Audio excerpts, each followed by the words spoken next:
പച്ചവെള്ളം അത് 20 രൂപ കൂട്ടിയത് പച്ചവെള്ളം വേണ്ടിയല്ലേ ഒരു മിനിറ്റ് ഒട്ട് വേറെന്താ 45 നാളെ കൊടുത്തത്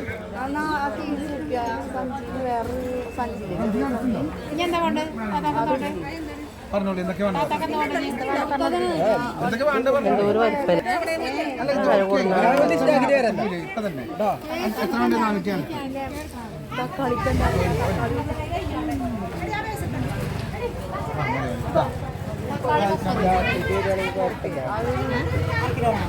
ഇവർക്ക് എന്താ കൊടുത്തത്